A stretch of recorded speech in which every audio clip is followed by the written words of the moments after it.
Now, they're doing this, they're pushing the SHIELD Act.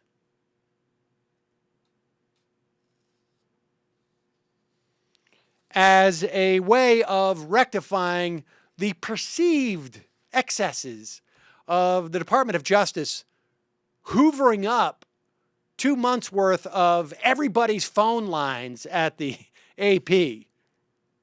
People who were not supposedly involved in these stories at all, which by anybody's account appears to violate the Department of Justice's own guidelines as to when they can file these secret subpoenas. We've said before on this program that usually when the Department of Justice is engaged in an investigation like this, they tell the media outlet, we want your phone records. We're subpoenaing them. And then the media outlet goes to court and they start to negotiate. They try and find out if there's any other way that the Department of Justice can get this information. They make sure that it's tailored narrowly. But what's clear here is the Department of Justice did not want to have any judicial review. They did not want to have to justify why they were looking for 2 months' worth of records and why they were getting the records of over 100 reporters when only 4 or 5 were involved in writing the story. They did not want this judicial review. They also did not want to prove that there was no alternative to doing this in secret because they thought it would jeopardize the investigation. They also did not want to prove that this had anything to do with national security, because this is a story that they were going to announce the next day. And to the extent that there was anything that came out that in any way, even arguably, was a threat to national security, it's quite clear, as Marcy Wheeler, who continues to write, I think most authoritatively on this issue, wrote in, I think she wrote this piece actually in the Washington Post. You can find it through going to emptywheel.net.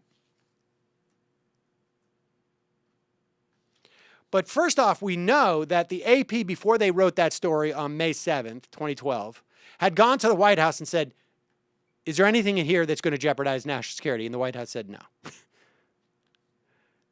The White House was aware of the story. They had asked them to hold on to it for a week because they wanted to announce it on May 8th. The AP said, well, if there's nothing here that's going to impact national security, we're going to run with it. We're not going to wait on your schedule because that's when you want to trumpet it.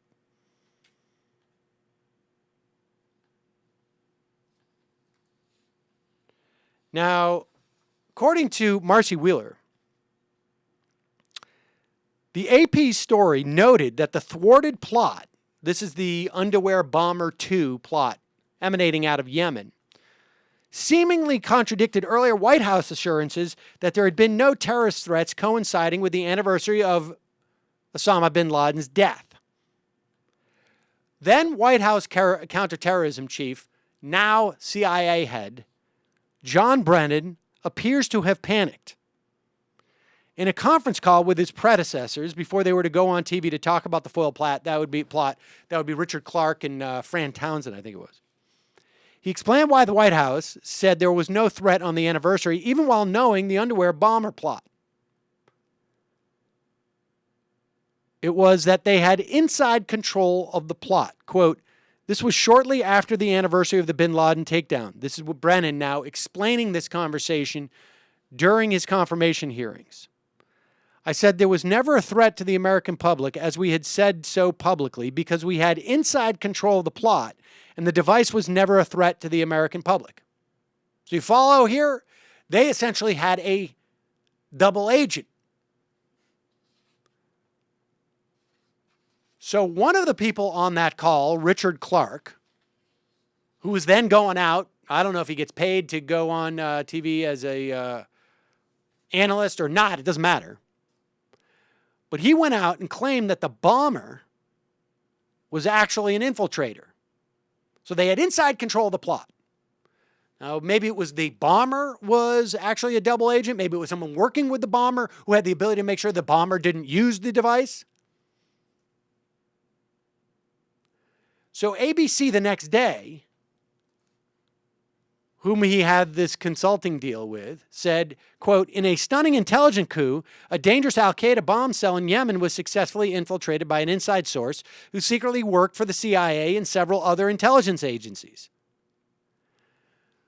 Wheeler writes that this revelation, which she says appears to have been almost entirely a direct result of essentially a clue, not even a clue, almost an explicit acknowledgement, of John Brennan's attempt to preempt any questions as to how the White House could claim there were no plots on Osama bin Laden's anniversary, but we foiled the plot that was scheduled for Osama bin Laden's anniversary. It exposed sensitive details of the plot, including which countries had recruited this infiltrator.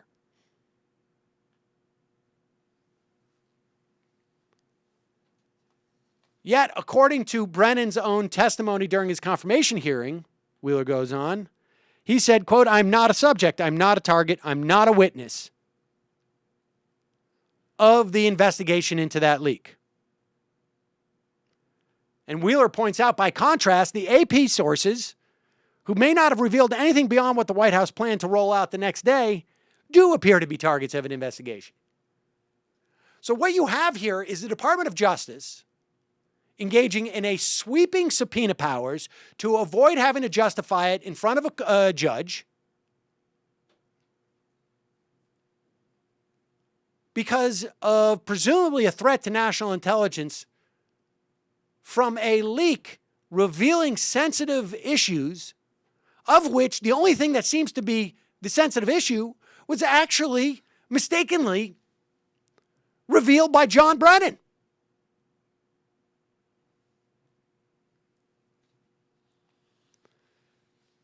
Now, Eric Holder has claimed that he didn't know anything about any of the way this was going about because he recused himself because he had to give up some of his emails as part of this leak investigation. Yet, he goes out the other day and says, this is the worst leak ever. This was so dangerous because it revealed sensitive information. He won't say what it is.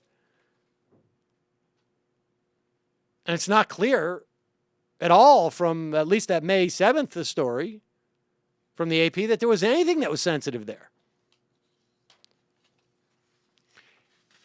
And the reality is none of this would be as big of a scandal if the Obama administration did not already have a long record of overzealously pursuing leakers and whistleblowers, even when they know they're in the wrong. Even though their Thomas Drake case fell apart. The guy ended up after 6 or 7 years, because his case was started with the Bush administration, but everybody thought they would be dropped. After 6 or 7 years, they basically got him on a traffic violation, or what amounts to one, some misdemeanor, but they destroyed his life. They're still going after James Risen. So I'm very happy to see that this is a scandal. I hope it's pursued. Because this is part of a larger whole that the Obama administration has been engaging in, just an unprecedented attack on whistleblowers and leakers and the media.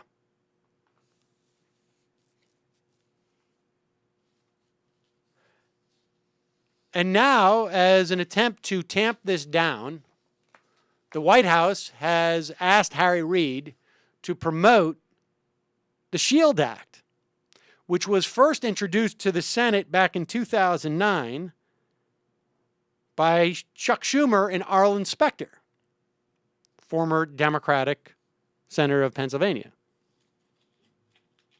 At the time, however, according to Charlie Savage's piece from September 30th, 2009, the Obama administration told lawmakers that it opposes legislation that could protect reporters from being imprisoned if they refuse to disclose confidential sources who leak material about national security. This is how the Obama administration started out, arguing with Democratic senators about their bill that went too far protecting members of the media and their whistleblowing sources. The administration this week sent to Congress sweeping revisions to a media shield bill that would significantly weaken its protections against forcing reporters to testify. The bill includes safeguards that would require prosecutors to exhaust other methods for finding the source of information before subpoenaing a reporter, and would balance investigators' interests with, quote, the public interest in gathering news and maintaining free flow information. The administration wanted to change this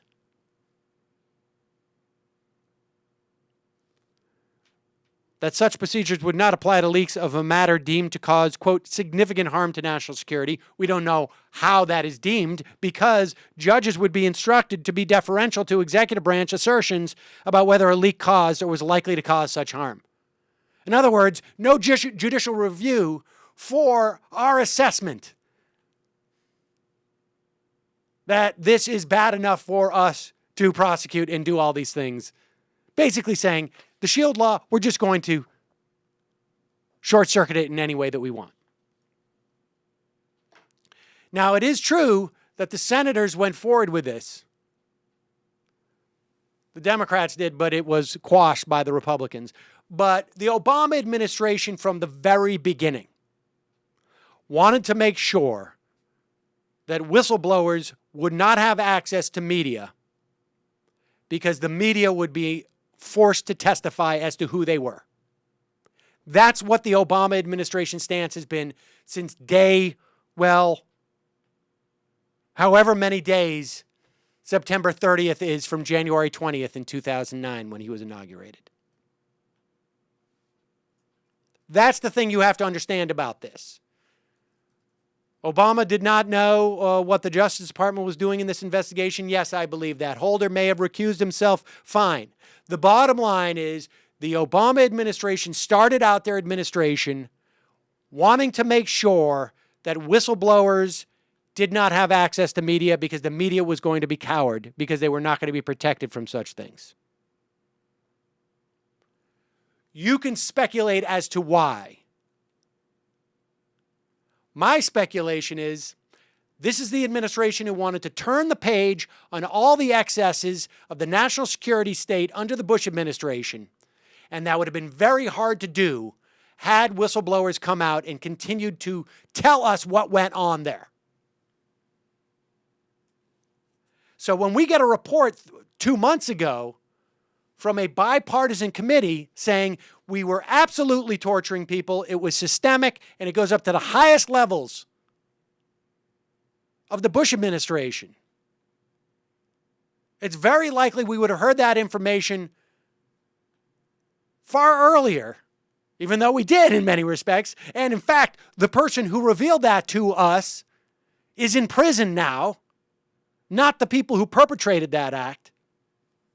This is what this AP story is really about. If the Obama administration had not been systemically attempting to intimidate whistleblowers and media who they might contact over the past 5 years, then this AP story would have been written off as an anomaly and, wow, that's weird, we're going to sanction the assistant attorney general, end of story. But it wasn't, and it's not. That's the real scandal.